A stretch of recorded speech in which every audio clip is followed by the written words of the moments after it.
the ones and the only Paul friends welcoming you to Starfleet Universe On Call.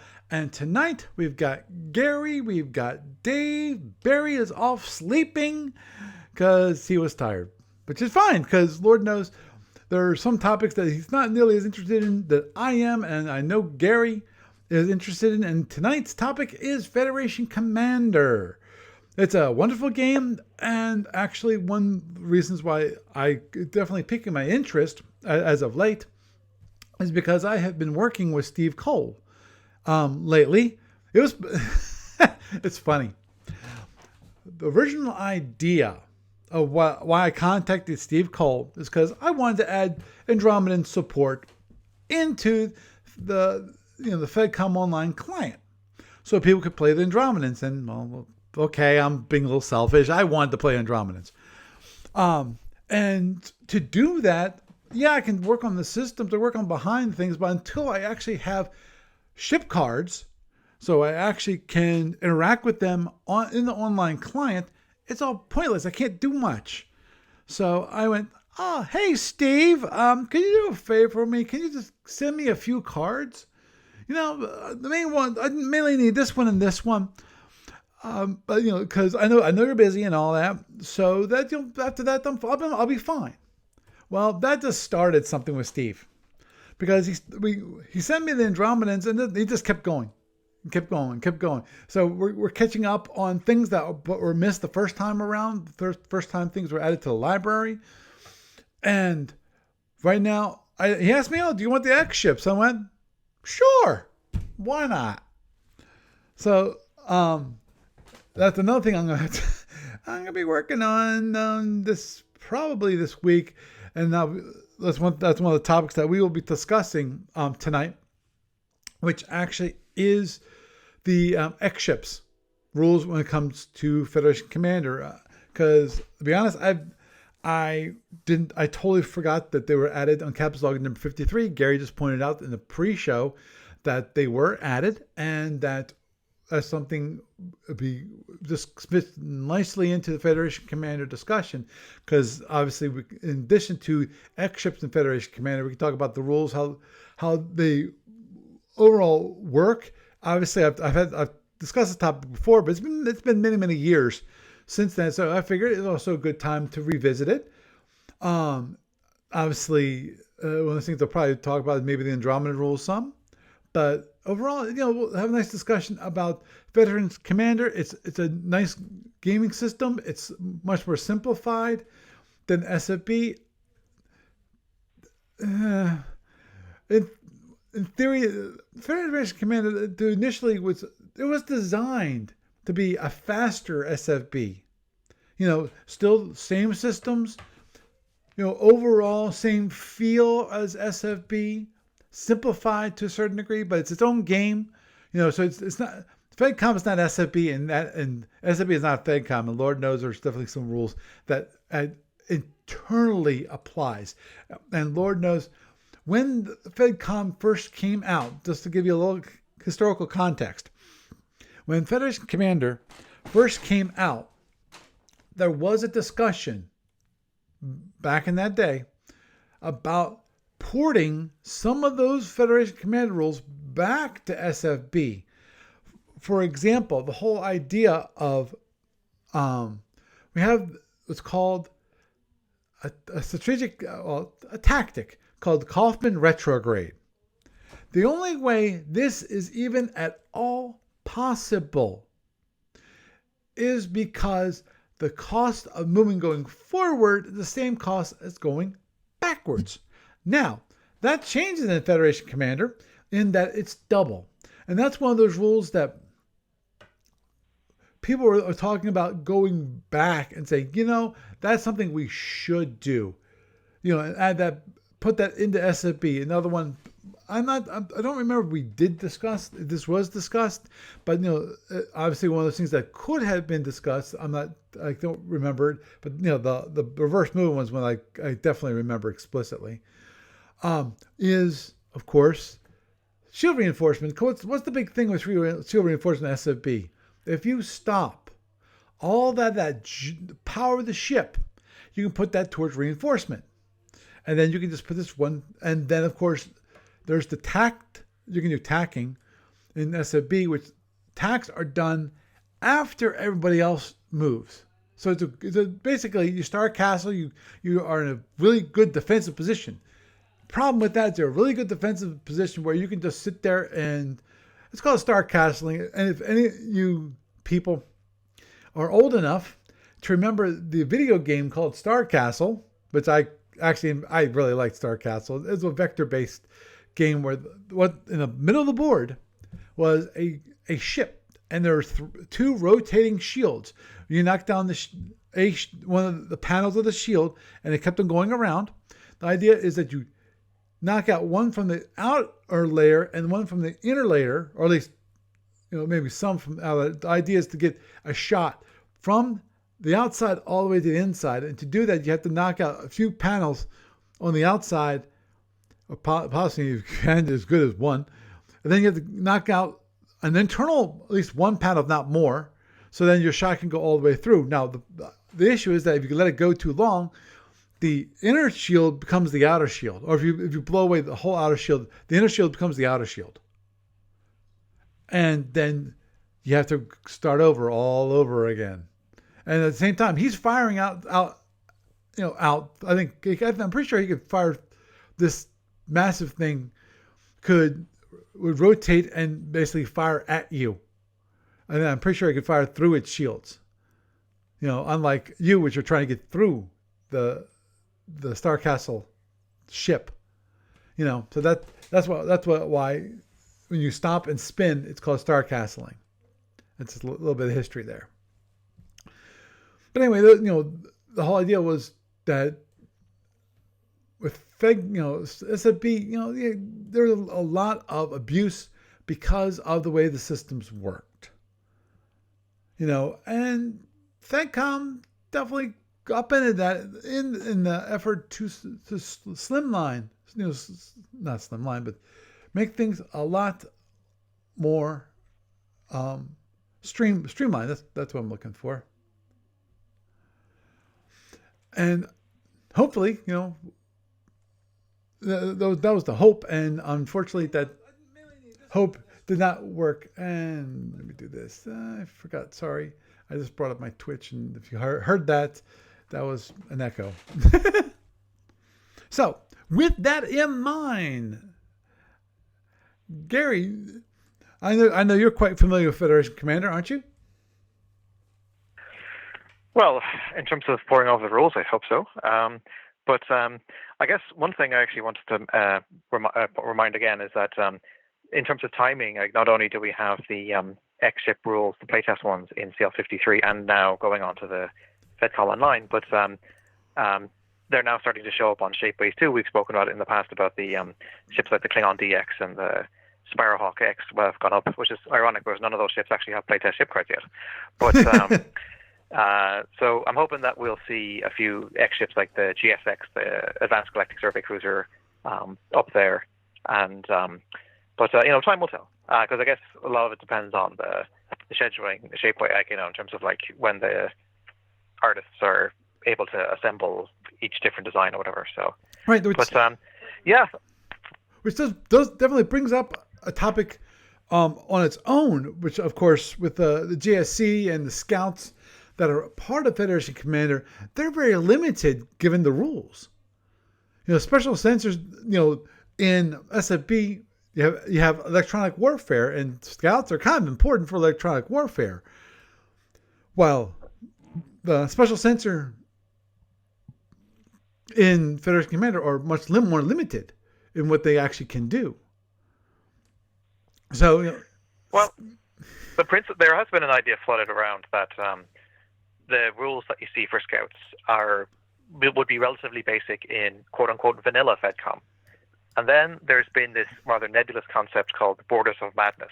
Right. And that would basically be for concepts which would not be a part of the regular game system, so you can't oblige another player to accept them, but they'd be optional rules that would be not quite as complex as an SFB, but they'd be more complex than vanilla FC.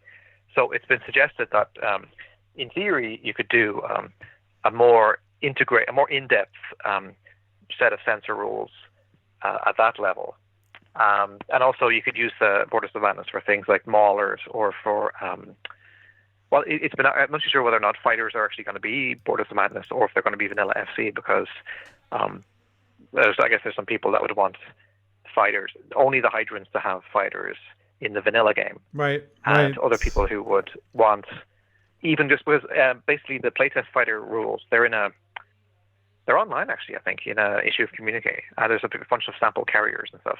Mm-hmm. But each empire only has one fighter type. So, and they're pretty slimmed down compared to what you see in SFB. So, for example, all of the Federation carriers have one type of F-18, and I think it's the one that has 2 Phaser 3, so no Phaser Gs or anything like that. So only the Hydrants get the Gatlings. Right. So that also means that, because there's also talk about doing gunboats. And in SFB, the Federation and the Federal Republic of Aurora both have gunboats that are, for the most part, conjectural. Although the Federation in the Darwin's alternate timeline do get to start using gunboats at a certain point. But instead, the historical Feds use the F-111 heavy fighter, which is also one shapeweight. But that also means, in FC, based on what's been said on the BBS, it seems to be likely that we won't get the F-111 in FC, that instead the Feds will just be allowed to use their Thunderbolts, which is fine for me because then I could, if for the Omega project, then the Federal Republic could get their conjectural gunboats, and that would make life relatively easier for them too. So, agreed. But there hasn't been, just to clarify, for anyone who's interested in those kind of units or not, there have been provisional rules posted for fighter squadrons and also for X ships, but not yet for fast patrol ships, because it seems that it's a trickier topic in terms of figuring out how gunboats would work, given the vagaries of the rule of the movement cost and all those kind of things. Right, right. In SFB, they have a move cost of 1.5, but that doesn't exist in FedCom. So do you go to 1/8, or do you go to 1/4, or do you go to something else, whatever, or I mean, do you still treat each ship as an individual thing, or do you abstract it somehow, that sort of thing? So I guess we're holding fast for now on the PF front, but there is still definitely material for fighters and X ships that people can playtest if they want. Right, right. You're just reminding me of all that discussion and when that was occurring, which was crazy. Because actually, that was one thing. I was looking at my email this past week, and one of the things I found was an old email from I forget who it was, but basically we were discussing about ADDs, anti-drone drones, and then in Federation Commander and modification to the rules and so forth. As I forget, do ADRACs exist? I don't think they do. Which? ADRACs. Say again? ADRACs. Yeah, there's anti-drone racks, yeah. I use the rules to try to create playtest rules for the short-range cannon in the FC Omega playtest rulebook as well. So, but the ADDs are more streamlined than they are, of course, in Starfleet Battles. Mm-hmm. Yeah, let me see now, because there's a PDF for the reference rulebook, which includes most of the most up-to-date info for people who want to fly the various Alpha Octant empires. So, for example, if you go to somewhere like Warehouse 23 and you purchase the reference rulebook there, you'll get the most recent file. And for people who had already purchased it in the past, they'll get the free update to the current system, so that they won't be left, having to pay again. Right, right. So let's see. Anti-drones are listed. Sorry, I'm just flicking through the... Yeah, so they're on page 37 of the most recent revision of the reference rulebook, and they're listed under 4E. So there's rules in there about how the ADD racks work. Okay. And also, when you look at a ship card that has those racks, you'll actually see they have ammunition tracks laid out for each ad rack. And also, because the Federation most of their ship cards have the Type G, the equivalent of what SFB would call a Type G rack. So they would have ADD ammunition and regular drone ammunition. Right. Yeah, well, And Type E rack was ad racks and dogfight drones. Yeah, I'm pretty sure that was what the E rack was. Yeah. Sorry, Type G, not Type E. Yeah. Because the Type. Well, anyway, but yeah, basically, and also the playtest X ships, in Federation Commander, the ones that have drones, have 4 standard drone ammunition boxes and also 4 ADD rounds. So, but the thing is that they don't use the same, because in Starfleet battles, X ships have like 3 different types of X drones, including the Type 9 that you were talking with Barry about last before. But in Federation Commander, X ships still use the same drones, albeit at speed 32 that non-X ships use. Right. That's interesting. It's interesting in that it makes me feel like the goal that I know ADB wanted for X ships with SFB, which is make sure that you can play X ships and still play them with the general warships. That era, they can be used together without issue. It definitely would be. It seems like they might be more likely when it comes to Federation Commander. Though I think actually I might have that wrong. It might be they were discussed. That was in the case of second generation X ships, which are still have yet to be. Well, one thing that's worth bearing in mind is that now I remember this coming up because back when Mongoose were taking the lead with the Call to Arms Starfleet, there was a discussion about X ships on their forum, and a couple of the people posting it were still dealing with the original X1 rules that had been done, like I guess 30 years ago at this point. But just to clarify, for anyone who's interested in Starfleet battles, but who hasn't quite kept up with some of the more recent things, since about 2003 or 2001, the X-ship rules have actually been significantly revised. Now, sadly, we haven't yet got a reprinted version of Module X1 itself, but Module X1R has the updated rules. And also, there's a free PDF you can get on the ADB website that lists the changes. So, for example, the original X rules had things like overloaded phasers and the possibility of what's the one? It's just like something about you blow up your weapons if you roll the dice or something. Misfire, because of like fast load photons, things like that. Yeah, that's gone entirely now. So what happens now is that, for example, in SFB, if you're using an X photon torpedo launcher, you can fast load, but you're limited to 6-point warheads. In terms of your partial, well, I guess like you can do a 150% overload, if that makes sense. Right. And the range is limited to 15. So all of the heavy weapons that have a fast load feature, direct fire ones, are limited to range 15 for that fast load shot. And some, but not all, of those weapons that have an overload function have a similar limitation where you're not able to get the full whack that you can if you arm over 2 turns.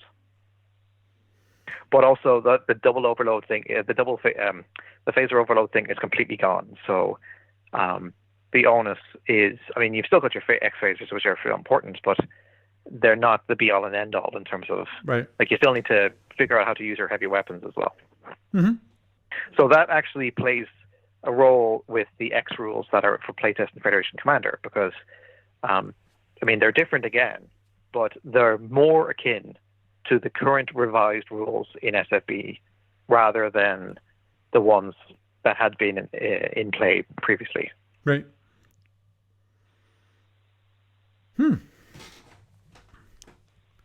Interesting. Yeah. Yeah.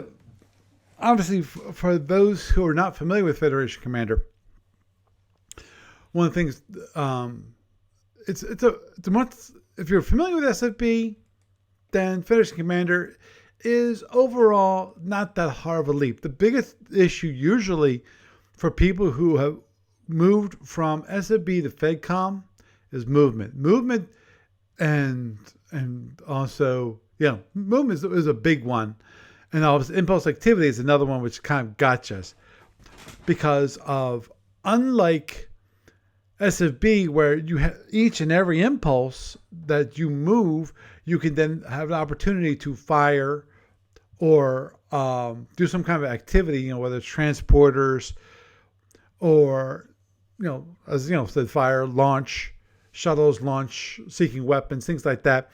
You can do that every single impulse. Well, what the Federation Commander does is it takes those 32 impulses, breaks it up into 8 impulses. Now, you still have 32 impulses possible of movement, which actually, in the case of Federation Commanders, it's a little different in that, in theory, and this is in theory, a ship can actually move speed 32. It is possible for a ship to move 32 and same for basically stay ahead of the any seeking weapons. It is possible. It's hard, but you can do it because of the max speed you can plot is 24. And that gives you 3. Okay, each impulse gives you 4 movement subpulses. 4 movement subpulses. And those 4 subpulses, depending upon your speed, you have a different kind of impulse, plotting. It's just like the old impulse chart, which when it comes to your speed defines what impulses you actually move. Same thing happens with the subpulses. Your speed defines what subpulse you move. Now, in subpulse, at the beginning of the movement, before you get to movement section, you can pay for accelerated. You can accelerate your movement by 1. So if you're moving 24, you actually can do a 24 plus 1. 24 plus 1 is basically 32 impulses. It's the speed 32 because you're moving every single impulse. And if you do that for every single movement, possible movement, every single subpulse. So if you do that for all 8 impulses, you then have moved 32 speed 32.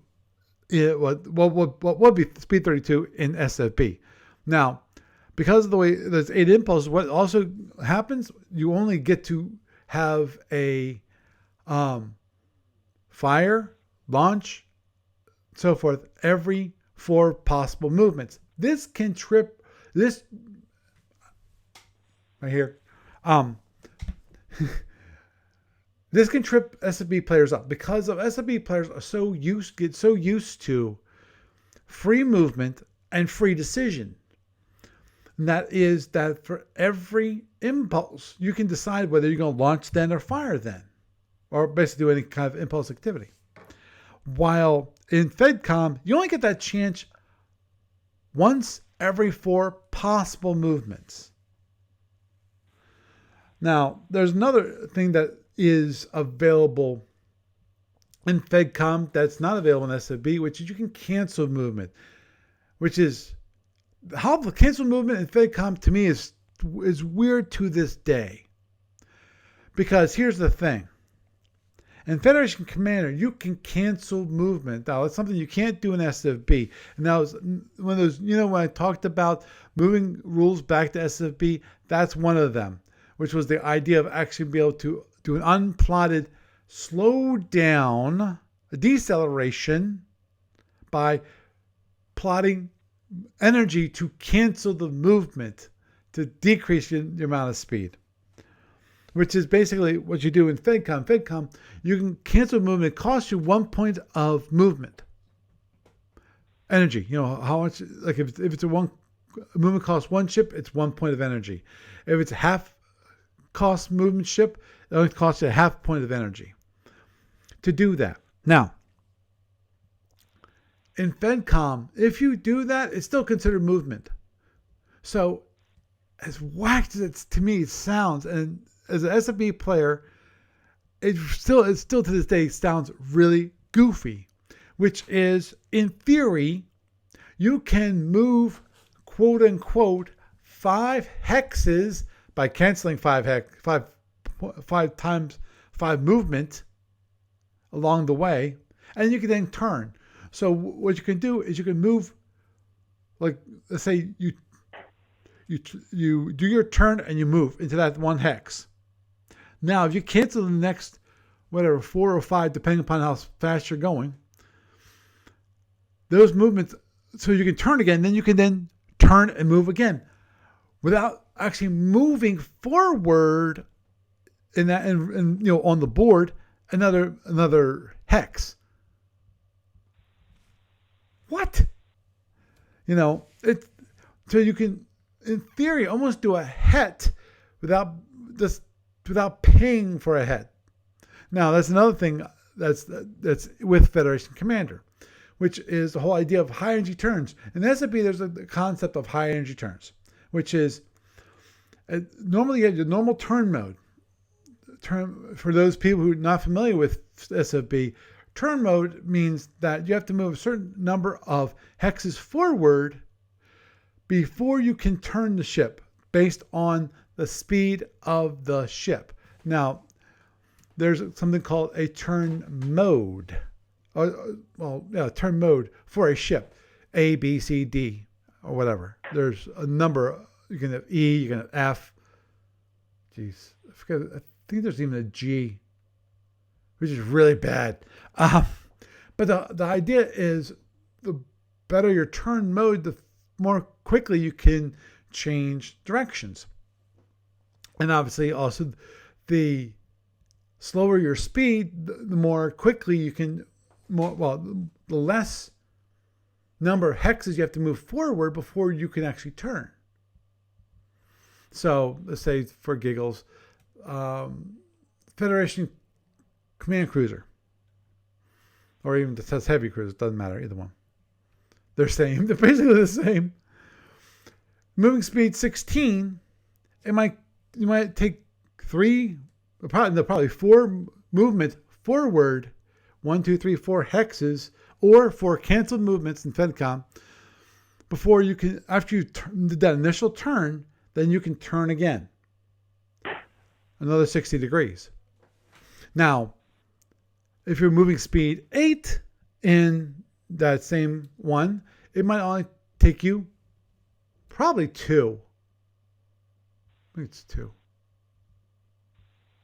Probably 2. Let's say 2. So you have to go 2 hexes forward. If that same ship is only moving speed 8, they can go 1, 2, and then turn again. So speed, that speed defines how quickly you can turn. Now, this for those of you who don't realize this, I know there's some really smarty pants out there who already realize this, which is, in the case of you get 2 ships, one is following another one. If you have this guy going and this guy's kind of trying to run around, if this one that's following goes slower than the person you're trying to keep in your ahead of you, you can actually, as he goes around, you can actually, if he tries to make a turn around you, you can actually turn inside him and just keep him inside you. You can go slower, have more energy overall, and still keep him ahead of you. So if he tries to get off, get a new shield facing you, then he has to do something else. He can't just keep going around you. He has to turn away, and then you can come in behind him. So it's interesting in how the speed plays, and how, when it comes to turn mode, and how speed plays in SFB and FedCom. There is a saying in SFB and in FedCom, which is speed is life. And in FedCom, that is truly truly, truly the thing. Because even FedCom and SFB have this, they're unlike some games. SFB and FedCom both have the same rule, which is the person moving faster has initiative. Now, if you have two ships that are moving the same speed, but one has a better turn mode, then that person is considered to have the initiative. So the idea is the person who has the speed or overall more maneuverable ship, as defined by the ship itself, has initiative, i.e., you have to move before him. So then he can see where you went to how he's going to react to that. So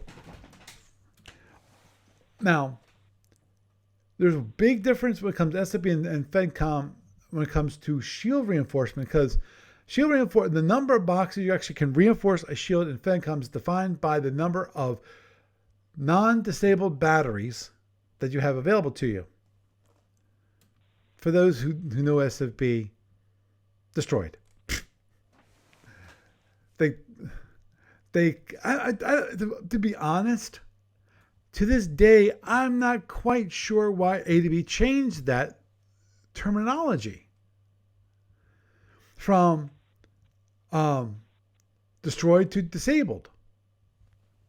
Because it's easier to repair boxes and stuff. I mean, FC is basically meant to be, I think the phrase they used before is quote unquote kinder, gentler, or whatever. But the thing I should point out though is that, well, first of all, I was actually trying to look back at the rules about deceleration. I'm not entirely sure what you're getting at in terms of like paying to decelerate and then still moving. I mean, for free or something. Like I'm not quite. I mean, I'm not quite, it wasn't acceleration on there. Gary, it wasn't acceleration. It was canceled movement.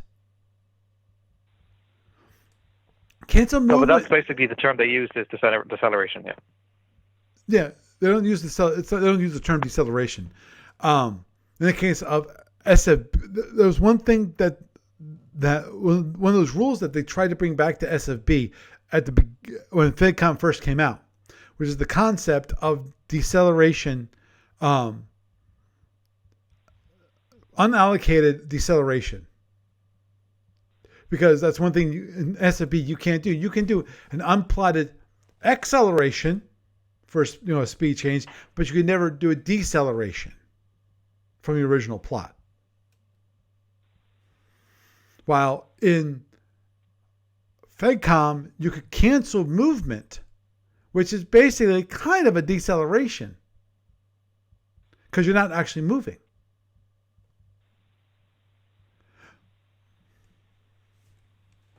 So that's what I was getting at with the whole idea of deceleration. Okay. I don't know. I mean, like, because I'm just trying to go looking at the rule here. I mean, it basically just says that a ship can slow down by using an energy point to buy a deceleration point, which is equal in cost to a movement point. And they actually give an example where, like, say, if you have like a Federation frigate and it's being attacked by a Klingon dreadnought, so it wants to use, because in FC, the deceleration points, if you spend them, they still count as quote-unquote movement for the sake of turn modes, but not for side slips. So there's a situation where, for example, the Fed wants to burn off the, because it was moving at speed 24, but it doesn't actually want to move those three hexes. It wants to stay in the same hex, but turn to put a fresh shield against the dreadnought or whatever. So it basically shows about how the player is basically able to spend at each point, at each subpulse, he spends a quarter of an energy point to cancel the subpulses and stuff. And then at the end of that, he has a choice of turning 60 degrees, whatever, to face the enemy shield and stuff. But the thing as well is that, because it just actually goes back to the battery point you were talking about earlier, is that because in SFB, when you're doing an energy allocation, you have to allocate everything except for what goes in the batteries, which is one reason why Andromedas and X ships have so many options, is because Andromeda batteries and X-ship batteries can take multiple points of power per box, Right. whereas like a standard ship only has two. So most of the time you don't really have, like if you have a non-X ship, there's very few of them that actually have that kind of flexibility. Like you might have 1 or 2 points of energy for like a destroyer or something like that, whatever, maybe 4 for a cruiser. But it's basically the onus is on planning at the beginning of the turn and what you're going to do. Mm-hmm. Whereas in FedCom, the energy allocation, whatever, it's less complicated, but it also means that whatever you don't allocate at the beginning of the turn, you have in reserve for the remainder of the turn. And then the point that you were talking about earlier about the battery limitation, that comes into play because, say, for example, if you want to reinforce shield, if your ship only has 2 batteries, then you can only reinforce that shield. It's the equivalent of what SFB calls specific reinforcement, because there's no such thing as general reinforcement. Like you can't allocate the power to just bulk up the shields using the way you would in SFP. So as you were saying with the start testing thing. So, but actually one thing that's interesting as well is that the playtest rules for X batteries in Captain's Log 53 also have the thing where you have 3 energy points you can store per battery. Mm-hmm. The only thing though is that so if you have a ship card for an Andromedan ship in Federation Commander, it actually has a battery track for each of the batteries, so that because correct, for Andromedans they have to keep track of their energy and so forth in both game systems. Now, for now at least, the ship cards for X ships, they don't have an equivalent battery track. Now, it's not as big a deal, but I personally would prefer it was there. But I mean, that's just my own thing. I mean, like they're probably not going to be on there, so I mean, I'll live with it. But it might be an idea for players or playtesters who are trying to use the X ship cards just to use some of the blank space on one of the sides, just to make sure that they're keeping track of what's going on with their batteries, because it'll be more than the ship's battery boxes will show. Mm-hmm. Understood. But so I mean, I guess the point I was trying to get at is that in Starfleet battles, there's also the thing, because in SFB, you have to use warp net engine power to move your ship. So if you have a ship that has very weak warp engines, but got lots of warp reactors, then tough. You still have to only go a certain speed or whatever. And that also plays a role because, I mean, I think there's some of the things like, if you have a higher energy turn or something like that, it has to be warp engine power. Yes, it does. Pays for it. Mm-hmm. Yes.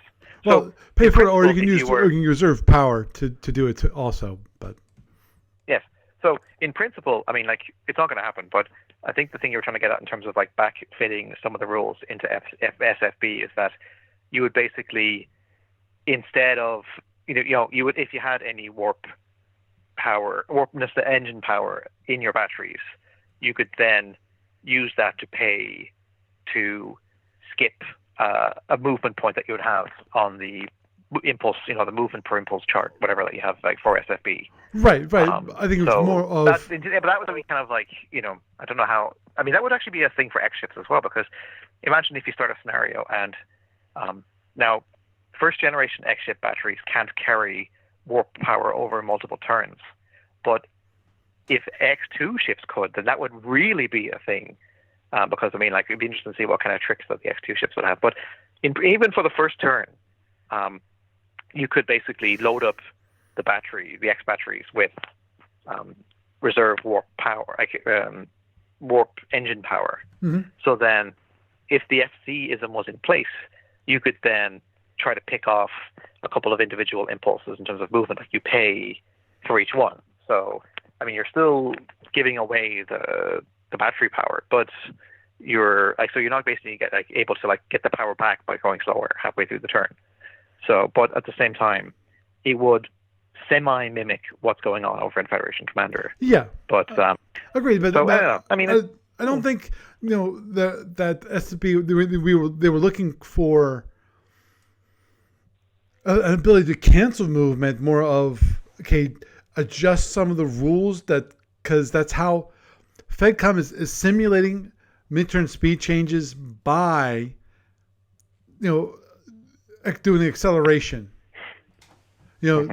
Because you can do that for every single impulse. You can decide to, okay, I'm going to pay for an acceleration, which gives you basically, it goes from moving 8 to moving 6, basically moving 16 for that pulse. Or from going from 24 to 32. So, you move one more extra sub pulse for that impulse. But Oh, and yeah, but the one thing, yeah, the obviously the big thing with reserve power is with, as you pointed out, with SFB, that it was, since you had to pre-allocate everything, and then you just had this little bit of reserve power which you can play with during the turn. The batteries are critically important for flexibility in SFB versus FedCom. It's all flexible. All batteries currently let you do are two things. One, it tells you how much you actually can reinforce to a shield.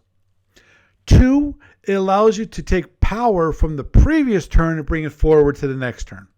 The unused power from the previous turn to bring it into the next turn. Oh, and one thing I should point out as well is that according to the X battery playtest rules, is that they basically the whole idea of like 3 points per battery, it also applies to reinforcements. So, say for example, if you've got a ship that has 6 X batteries, you can basically use 18 energy points to. Well, if your ship is move class 1, then you could use 18. In theory, you could use 18 energy points to reinforce a single volley incoming. But whether you'd want to do that is another story. Oh, but of course, understood. yeah, actually, I should point out as well is for anyone who's not familiar with it, is that because in SFB there's like 4 main kinds of power. There's warp engine power, there's impulse engine power, there's auxiliary warp reactor power, which is good for things like photon torpedoes or some of the antimatter weapons in Omega, or the OMC for that matter, and auxiliary power reactor, which is basically the same as impulse, so it can be used for anything that doesn't require antimatter. Yeah, but impulse allows you to disruptor actually do lasers. movement. Yeah, there is that too, yes, of course, for 1 hex a turn. Right. Now, in Federation Commander, there is a scenario that has basically the separated saucer for a Fed ship, and it basically has to keep a baseline speed of 0, but it can do as many as 4 acceleration points per turn. But overall, in FC, power is power. So now, like for example, the playtest earlier ships in Captain's Log 39, they are barred from doing baseline speed of 24. So the most you can do is set the baseline speed of 16 and then pay the acceleration points to get to 24. But so it mimics the SFB limitations that way. But in the modern era, you have ships like, say, the Romulan Warbird, where in theory you can make the ship go faster than it can in SFB, but in practice you still have, and also you don't have to worry about things like housekeeping, because, except for the Andromedas, because in SFB, of course, most ships have to pay things like, for example, keeping their shields active or keeping the life support on, that sort of thing. Whereas in Federation Commander, most empires don't have to do that. So that is more power that you have in your pocket for army weapons or flying fast or whatever. So, but yeah, I mean, actually it is good though that you're not able to put that extra power into the shields, whatever, because I mean, yes, you can go faster, but you get punished for not doing so. Right. Right. Actually, that was one question I was about to ask you, which was, the whole rule about limiting the amount of power that can be put towards the shield reinforcement, which makes things interesting for X ships, because I'm not so sure that's a good thing to modify that much. To allow from, when you have 6 batteries, allow it to use 18 points of power. I understand that you might not want to do that because that's 18 points of power. But still, that's a lot of reinforcement that normally in FedCom you could never do. Well, the other thing as well is that uh, there's a difference in terms of how the heavy weapons work. So you might find yourself reaching into the cookie jar more often than you do with a non-X ship. So now we mentioned earlier that in the current version of SFB, some weapons are able to fast load, but they have a certain overload limitation, like the photon one's a good one. Now in Federation Commander, the current playtest rules say that you can, like, so for example, photon torpedoes, you can fire at every turn and it has no range limitation, although FedCom doesn't have proximity photons, so photons are really not very useful at long range. But you don't have the ability to overload a photon if you fast load it. So basically, you just have to kind of like decide whether you think it's a worthy change. Mm-hmm. So, but yeah, basically, there's. But imagine that even so, and also one thing to bear in mind is that now this isn't necessarily going to apply for X ships versus X ships, but it will apply for, like, say, X ships versus Andromedans or whatever, because there's in the current version of SFB, you basically get +2 bonus ECM, or is it ECCM? Probably above, ECCM. When you're an X ship. ECCM. Yeah. And if you have a positive shift in your favor, your direct fire weapons is going to be on -1 to hit. So if you have a photon torpedo, suddenly your odds of hitting the Andromeda are higher, or hitting a non-X ship or whatever. So that is also, I mean, they don't bother with the EW aspect, because they basically just say in the Captain's Log 53 that when an X ship fires a direct fire weapon and a non-X ship, it gets a -1 die roll advantage. So,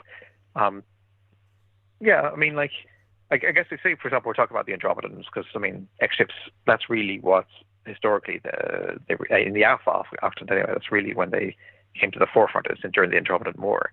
Right. So, if you're basically up against the invaders, you're basically deciding, on the one hand, are you going to use all that extra reserve power to fast load your heavy weapons and try to kind of like press the initiative against the Andromedan ship? Or are you basically worried about incoming TR beam shots or whatever, and basically trying to reinforce your shields so that you're able to hold them off? So, yeah, I mean, I'd be curious to see, because I'm sure there'll be plenty of opportunity for people to, because there are Andromedan rules in the current version of the reference rulebook as well. There was a expansion back in 2010 called War and Peace, which included the Andros together with the ISC and Pudar. Yep. So, yeah, I mean, I imagine the only thing is that for now, at least, we don't have the Devastator battleship in FC, but maybe one day, I'm hoping. But, I mean, we still have Dominators, so, I mean, you can still try to, see how the current range of X ships can handle the Andros, right, and see how that goes. So, but I guess the point I was trying to get at is that if you're basically fighting X ship versus X ship, if they're both basically have the option of fast loading or have more weapons and stuff, whatever, against each other, like, for example, like the Lyran Advanced Command Cruiser has 6 disruptors instead of 4, are you basically in that situation where, sure, you've got all that reserve power, but then are you burning it off to block the incoming fire, or are you using it to basically, go with the fast loading, or with the putting more power in your XCSGs? Right. Well, the critical thing when it comes to the X ships and the batteries at all has to do with what power do you have available. Because if you were able to bring forward that much energy from the previous turn, which is incredible, you're pretty invincible at that point. But it's one of those things. Think about it, that it's good for the first hit. Because when you start any scenario in FedCom, the batteries are full. The batteries are full from the, that's a lot of energy. Because I don't think, do the X ships in FedCom, because I'm being honest, I haven't looked at them. Do they increase the number of power that they have? Other than the X No, they batteries. have about the same. Do you have your copy of Captain's Log 53 there? Not right in front of me. No, it's downstairs. Okay. So are you on the Commander Circle? You know it's like it's on that portion of the ADB website. Are you on well, I guess of course you're on the internet because we're talking. But I mean you're recording. But what I mean is can you bring up the communiques? Like can you have a look on there in the Commander Circle and open up one? Let me see. There. Well, I'm actually this is the wrong place where I went. What I should have gone was there and .com. Okay. Commander Circle. Yep. Which communique? Okay, so in CL53, there's a list of where most of the ones to this point have been posted. So now we'll stick with the Feds because we've been talking about the Federation for a while. Go to Communique 147. Okay. 147. Okay, got it up. Exit preview. So yeah, have a look for that. You've got the Federation Advanced War Destroyer sample is in there. So if you scroll down to it, stick with the squadron scale now because right. we'll leave scale aside for now. But squadron scale is the one that's most akin to standard SFB. Right. Fleet scale is more akin to cadet scale, but we'll stick with squadron scale for now. Oh, understood. But yeah, you can actually see there if you have a look. Let's not talk about squadron versus fleet because that was a mistake in my mind. Anyway, so if you have a look for the ammunition tracks we were mentioning earlier about the drones and stuff, you'll see that it's got 4 standard size boxes, like rectangles, right, and it's got the 4 little ADD boxes and stuff. So you'll see that same ammo track for like Klingon and Wind Cluster X ships and so forth. So everyone's on the same level there. But yeah, you'll also see it's got the regular shields, like boosts that you see on because the SFB version of this ship is in module X1R. So it was actually written it was designed, I should say, with the current SFB X rules in mind. So because the thing is that some of the older X ships in module X1, they had some very significant point value adjustments in X1R to kind of account for the fact that the rules are different in terms of how you use them. Right. If you can see on there, that gives you a good sense. I mean, about how the current setup, basically instead of having a separate X battery track the way that the Andromedan X ship cards have, you basically just see that the total has been added to the power track on the right-hand side of the ship card.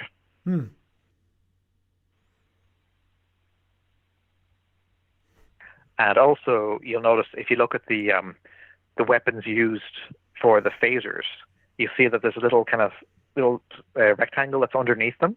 Yes. That is basically representing the rapid pulse rules. Oh, okay. So so in SFB, X ships all have like a limited version of the Aegis fire control system. So they have a thing where basically if you're shooting against drones or seeking weapons, fighters, or gunboats, you can basically split a phaser 1 into 2 phaser 3s. Right. And basically you have the Aegis rules. Now, there is a version of Aegis fire control in FC, but it works totally differently.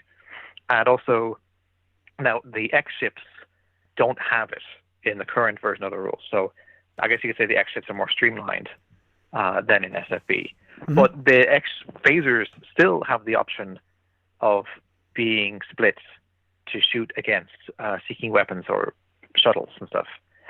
Now, the current rules don't say anything about gunboats, but that's because for now there aren't any gunboats for them to be used against anyway. But we'll have to see what will happen, if/when we get playtest gunboats, how those rules interact there. But so it's a handy way to basically just keep track of what you're doing as you're flying the ship. Like if you are basically trying to shoot down enemy seeking weapons and stuff. Understood. Mm-hmm. But yeah, I guess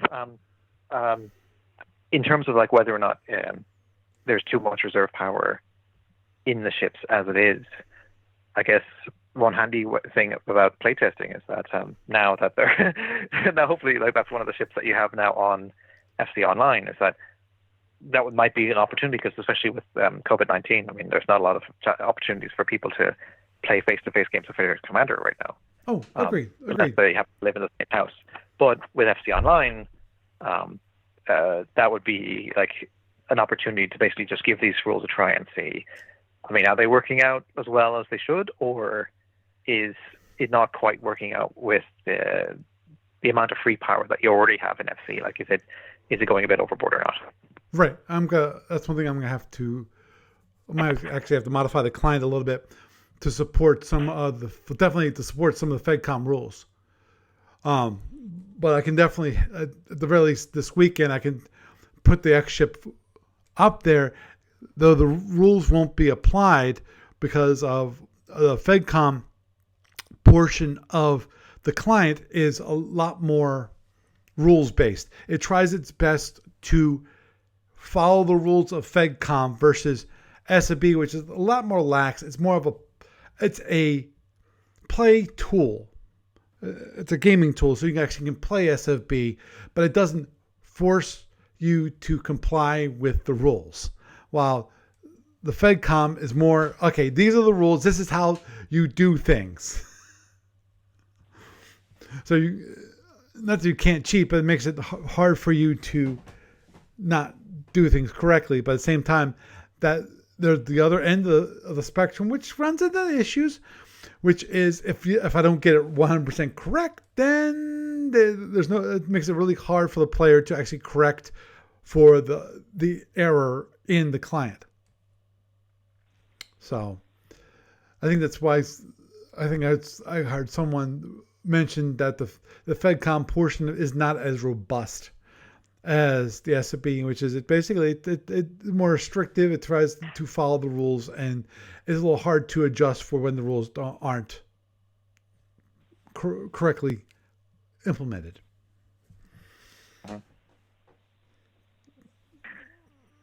Yeah, so I mean, there's a few other. If you want to bring up another sample X ship, you could have a look at Communique 161.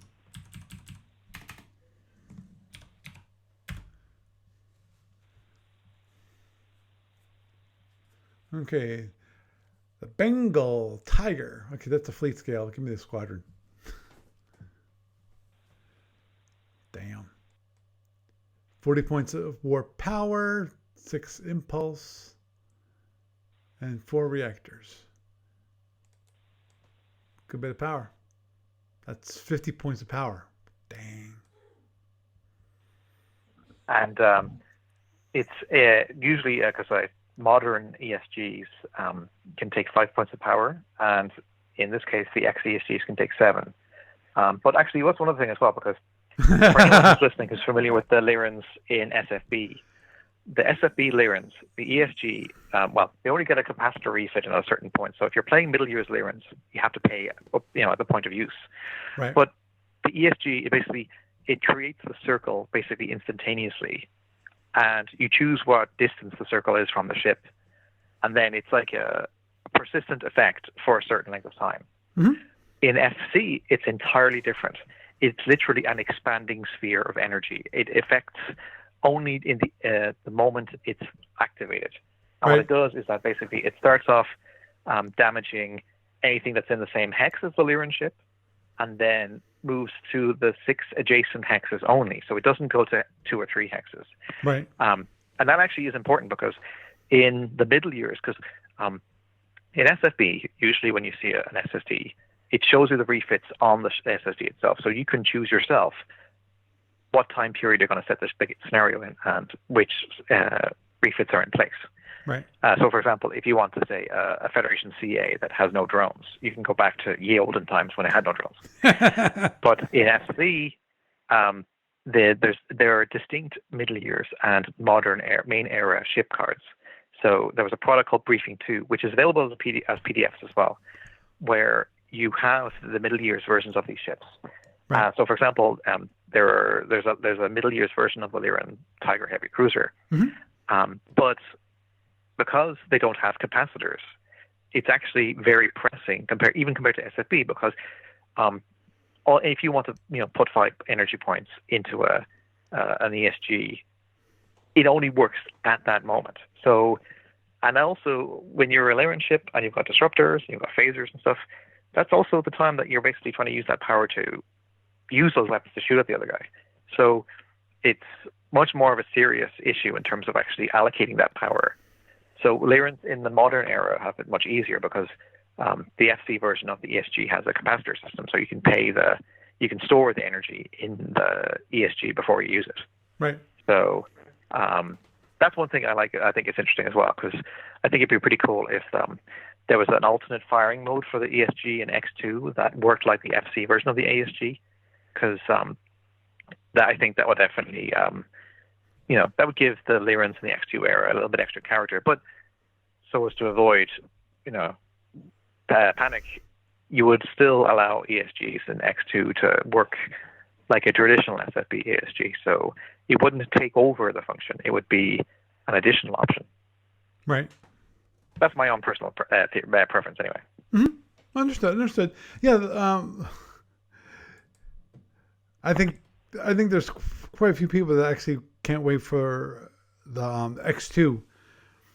But at the same time, we have no clue what that's going to look like. There's been multiple things that have been talked about, I know, in the past, like structure and structural integrity fields and things like that. Something that's new and different, something to go forward with. Yeah. Well, the talk on a few years back on the DBS was that they were basically going to have like a 50% / 200% rule, where if an X2 ship is fighting a ship that's not X2, it does 200% more damage, and it takes 50% less damage.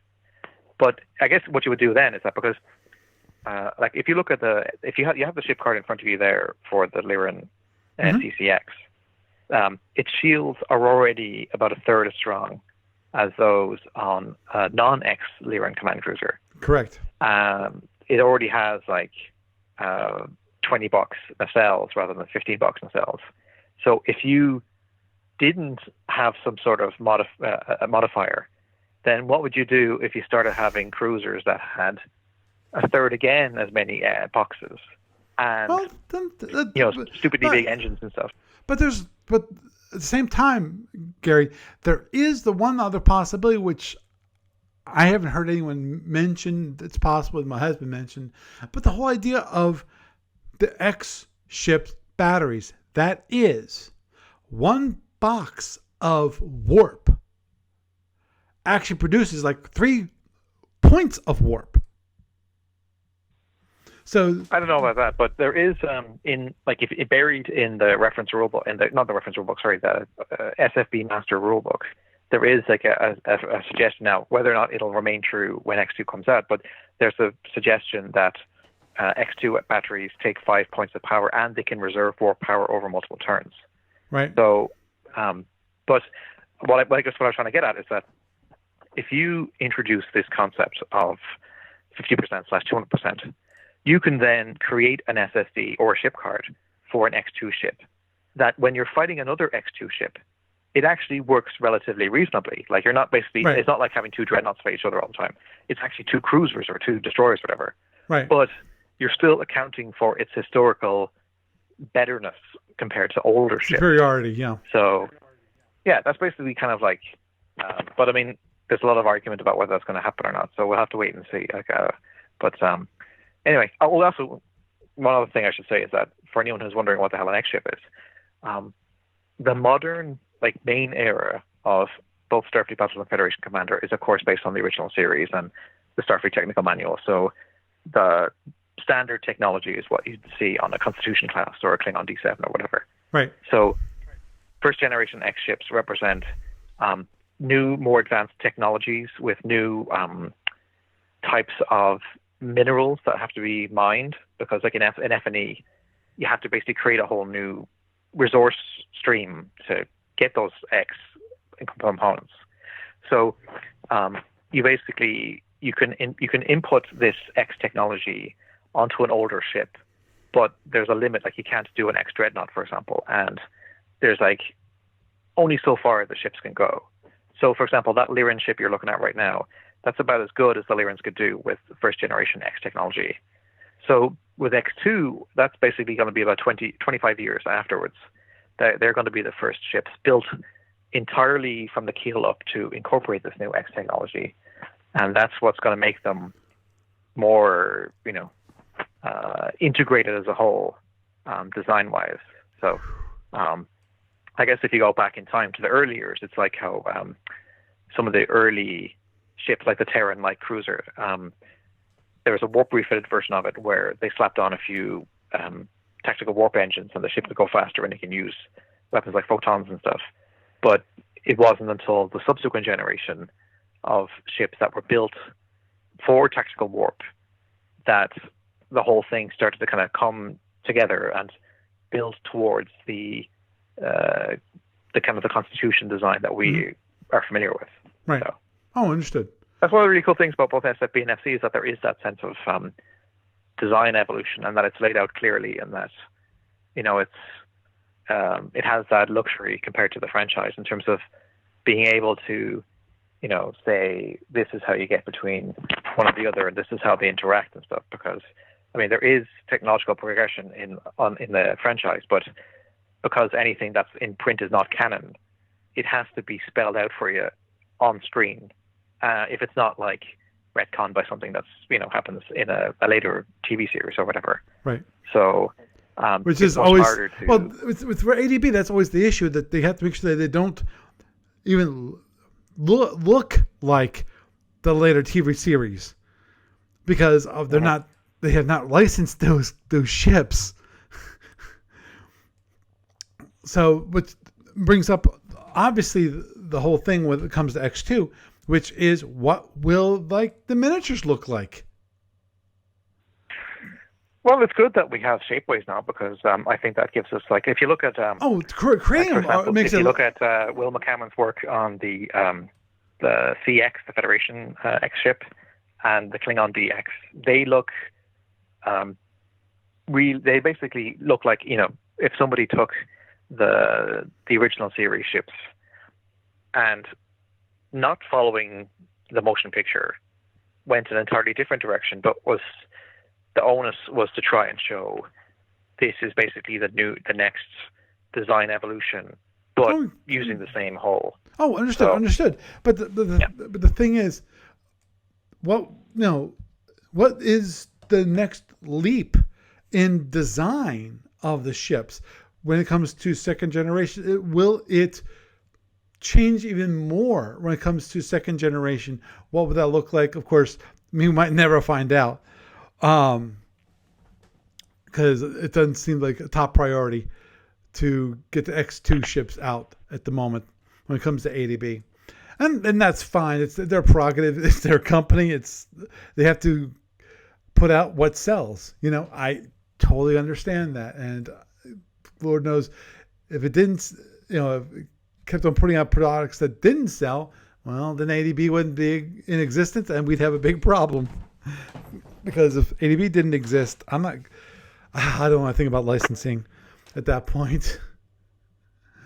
Well, one thing as well is that up until when X ships first generation X ships, I should say, when they first came into existence in SFB, it wasn't really all that clear about what they did because the bulk of the game was still focused on the general war, and X ships were kind of tacked on to near the end. Right. So. But since then, we've now seen, Module X1R in particular goes a long way towards really fleshing out the era of X ships and explaining why these ships are so important and tying it to the Andromedan War in a way that doesn't really, basically it makes that war so specific. And actually, this is one reason why, I guess in the past, in previous episodes, we may have talked about the different history articles there have been about the Andro War, right. In blog and so forth. So Now, of course, we know now. Now I'm saying of course because there's might some people are wondering who are the Andromedans. But anyway, um, most standard alpha empires, they have bases, and you can basically go faster between two bases than you can under your own power because the bases act as waypoints, Like beacons. yeah, beacons. That's right. So usually the empires, what they'll do is that they'll lay out a map. Of course, now they have to basically have ships. I guess they'd have to travel along this course to make sure that you don't run into a black hole or a pulsar or anything like that, because when you're going at the fastest dash warp speeds, you can't see what's ahead of you as clearly. So it takes work basically, and also it's fast, but it's like a luxury. So, like for example, if you're the Federation in Federation of the Empire, each turn takes about 6 months. You only have 15 points of strategic movement that you can make. So that means that if you have a fleet of 300 ships or whatever, you can only move 15 of those ships maximum using strategic movement. And even then, you would still have to use like cruising speed or operational movement to get in and out of a fight. So it makes a big difference if you have ships on the Klingon border and the Romulan border. It takes a long time to shift resources from one side to the next. So most of the wars that were fought in the Alpha Octant between the Federation and Klingons, with the Klingons and Sintis and so forth, they depended on these limitations because it was actually even slower in the days of the Four Powers War, like the wars like of the Middle Years, Right. because your bases could only supply you a certain distance in forward, like 4 hexes instead of 6 or whatever. So that's basically what empires were used to. But the Andromedans are totally different because their bases were designed, every one of them was designed to work as part of a thing called the Rapid Transit Network. And a ship that moves strategically on the transit network is 3 times faster than a ship in the Alpha Octant using its strategic movement. And all of the Andromedan ships can use the RTN to basically skip across the galaxy, our portion of the galaxy, and strike where they need to. Right. So it was critically important to try and shut down those bases once we figured out what they actually were. So this is why Module X1R is so interesting, because one of the key things that it provides is that when the empires in the Alpha Octant were still focused on each other, they were looking at these X ships and trying to think, well, what can I actually do with them? So one idea was to basically take a cruiser, an X cruiser, and then slap on a couple of sensors and either a squadron of F-111s or a flotilla of PFs and use them to do raids against the other guys. That didn't really work out too well because once the other guys got X ships, it was too easy for them to counter those raids. And so the ships were kind of like, they didn't have a purpose as much.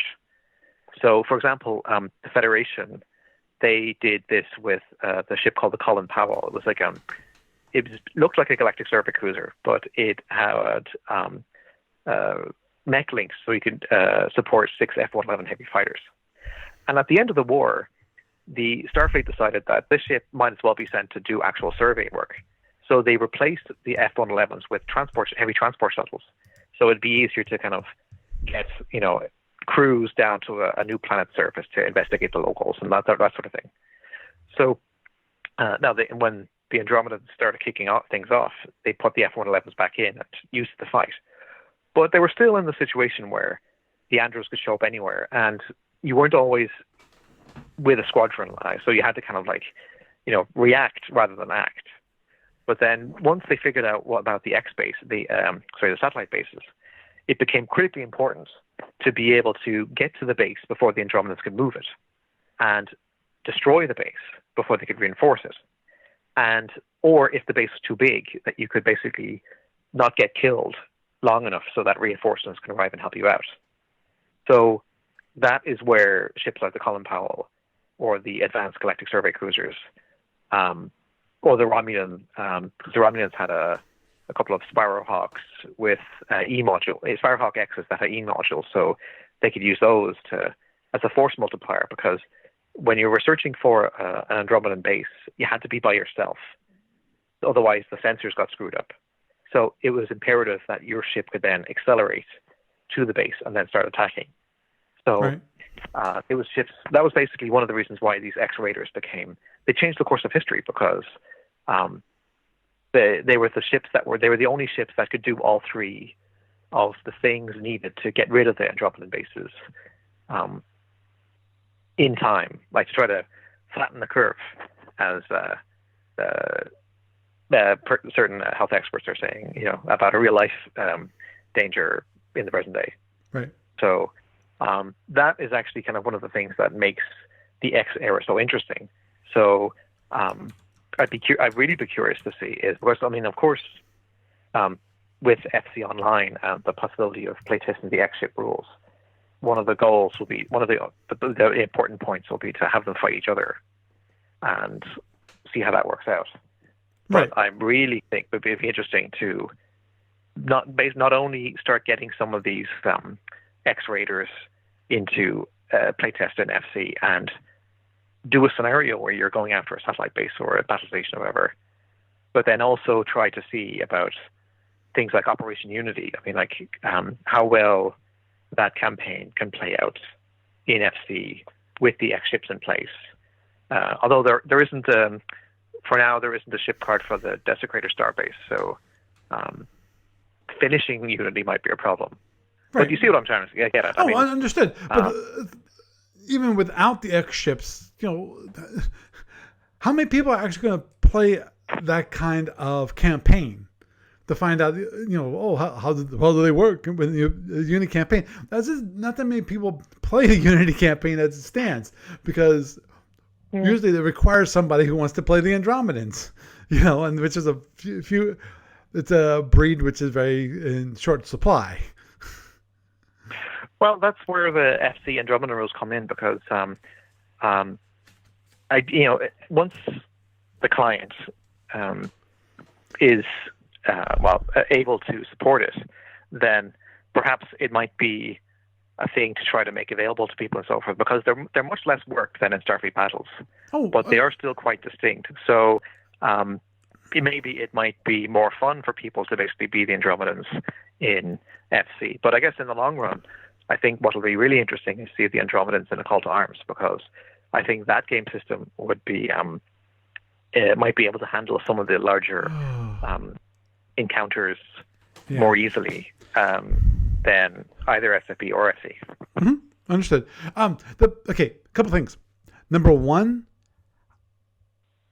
when it comes to the Andromedans, FedCom still holds some of those difficulties that are in SFB. Some of the difficulties, because of you have the whole issue of balancing the panels and getting energy out of the panels so that you can actually have enough of a shield, a quote unquote shield, to defend against.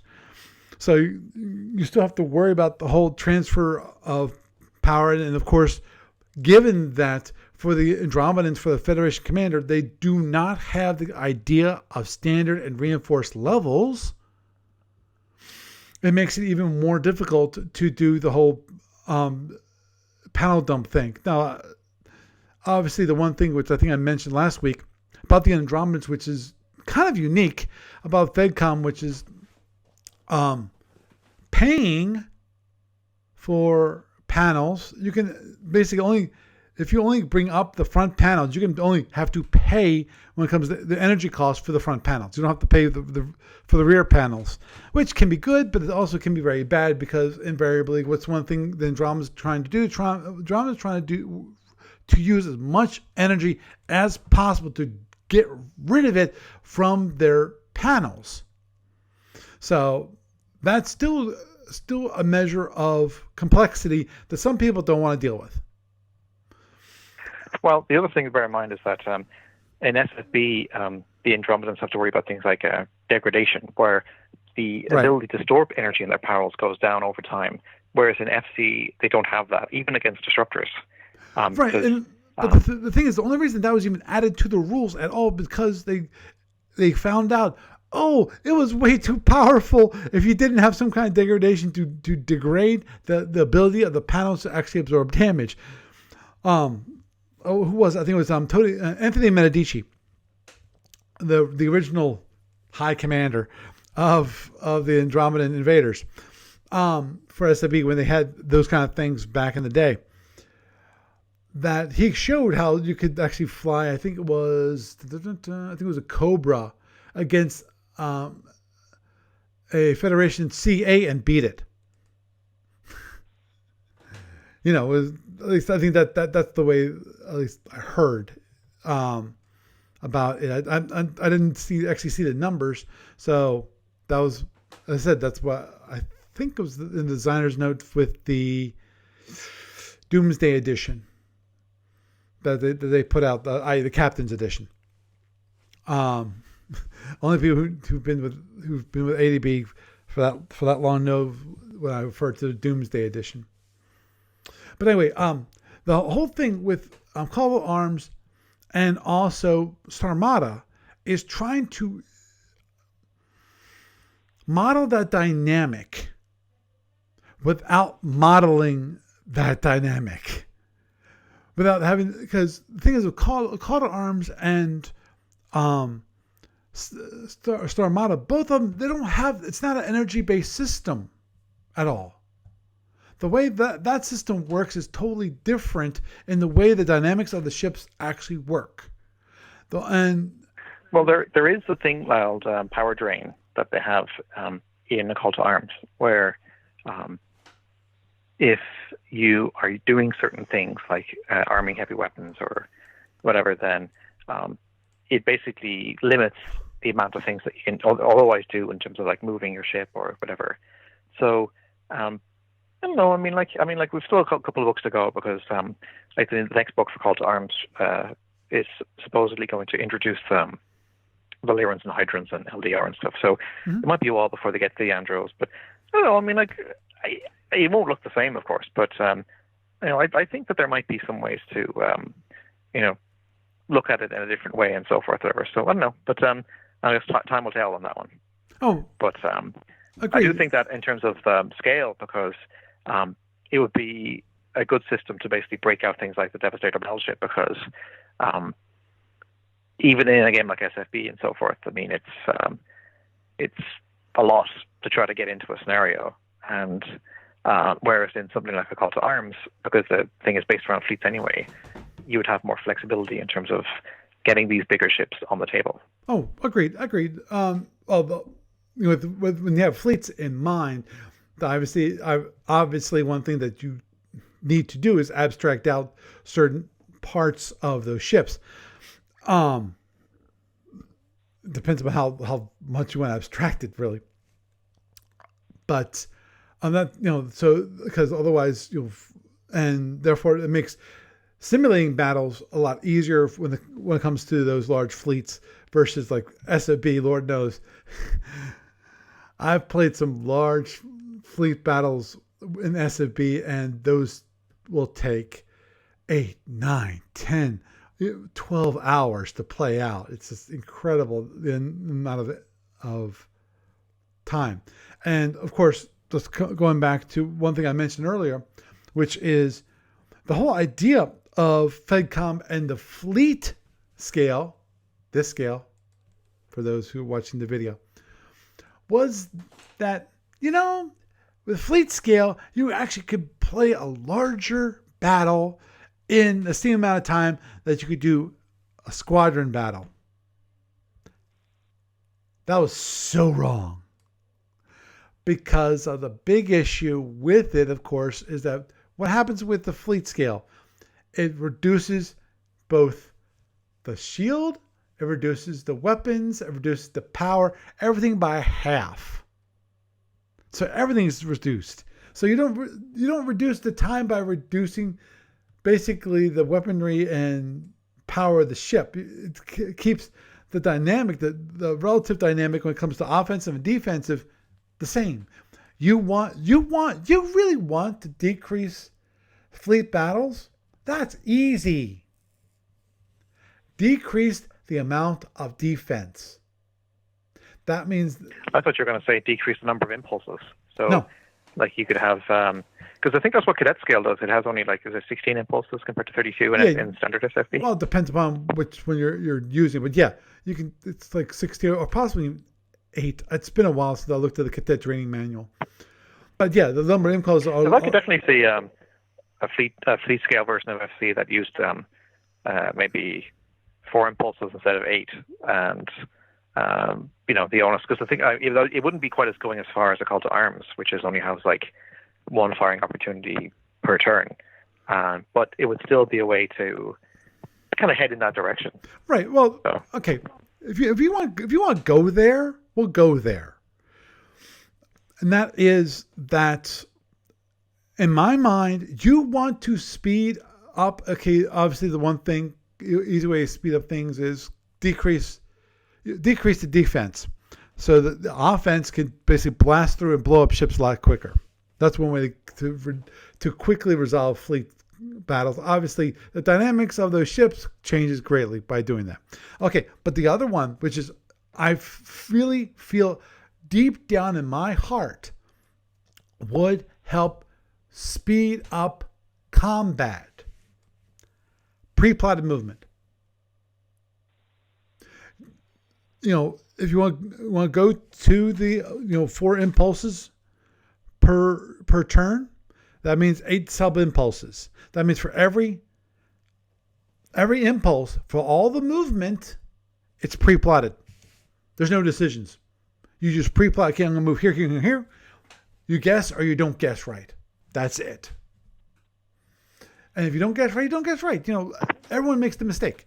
But there's no more deciding for that. Now, obviously, there are some people who then would go, well, then, I'm just going to go slower then. It's like, yeah.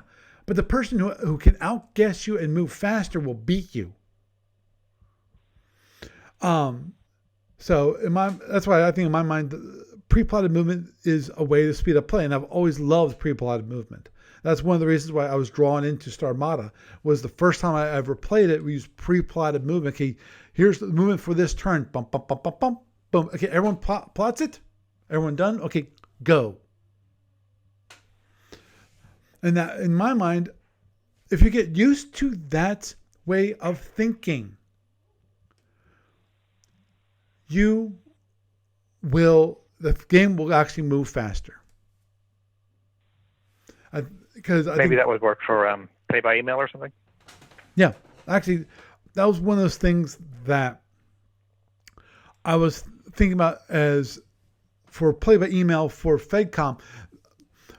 In my mind, what you could do, since other than launching seeking weapons, which is an issue, everything is Me Too in FedCom. You say, oh, I'm going to fire. Okay, I'm going to fire too.